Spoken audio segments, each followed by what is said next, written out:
Yes. Attorney General Barr, when it comes to police engagement, last August when speaking to the National Fraternal Order of Police, you shared your views on police engagement with the public. You stated, and I quote, "Underscore the need to comply first, and if warranted, complain later. This will make everyone safe, the police suspects, and the community at large, and those who resist must be prosecuted. I repeat, zero tolerance for resisting police. This will save lives." Do you stand by that statement? Yes, I think it's very important that A zero tolerance attitude is costing lives, not saving them, especially in communities of Well, color. I'm not saying that. I reclaim my time.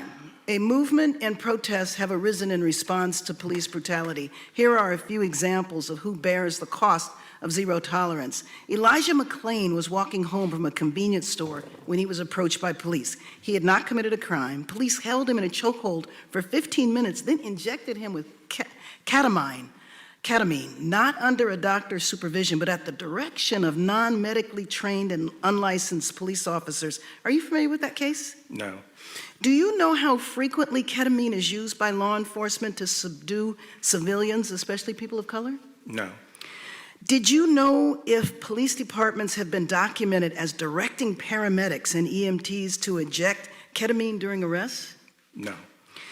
Well then, I guess you haven't evaluated the use of force tactics since becoming AG, and especially this particular tactic of subduing suspects with ketamine. Not with respect to ketamine, no. Will you commit to directing the department to evaluate the protocols around the use of ketamine, chokeholds, and other methods used by federal law enforcement officials when making arrests or detaining subjects? Well, absolutely. Under the President's executive order, we are reviewing Thank you, and especially use of force and working good. with police departments. Especially the ketamine. That's I'll look pretty into the outrageous.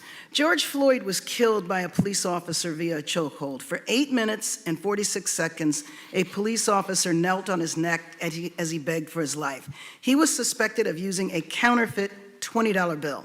That's how zero tolerance can amount to a death sentence for black men when used in communities of color. With George Floyd screaming, as we all know, he couldn't breathe. Now consider James Holmes, who murdered 12 people and injured 70 others in a movie theater in Aurora, Colorado, the same town as Elijah McClain, where he was arrested. James wore body armor, had a knife, semi-automatic weapons, and an AR-15. Yet he was calmly arrested by the same police department as Elijah McClain without a chokehold or an injection of ketamine.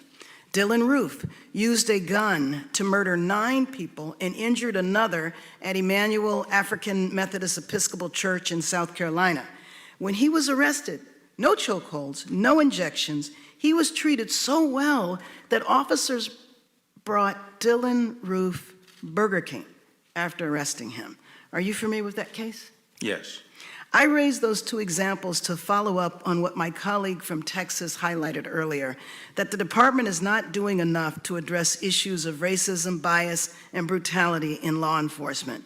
When someone who commits mass murder is calmly arrested and served Burger King, while a young man walking down the street is placed in a chokehold and injected with ketamine, then dies.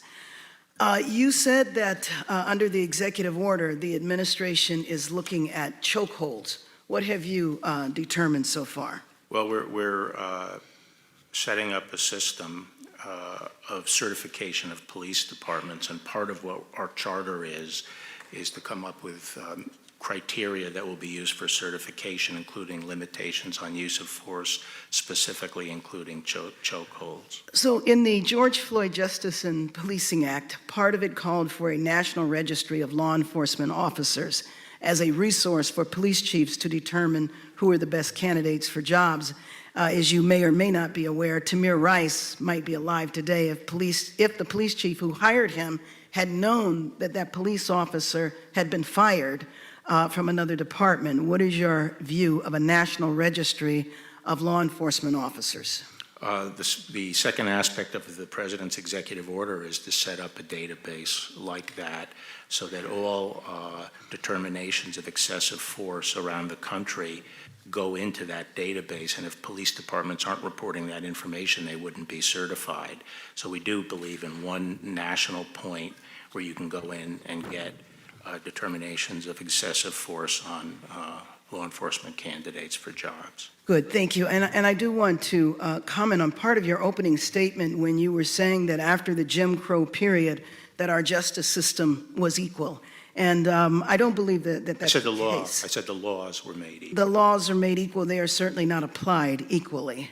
We do have systemic problems in our law enforcement system, our criminal justice system on every level. The fact of the matter is 2.3 million people in the United States are incarcerated. We incarcerate 24% of the world's prisoners.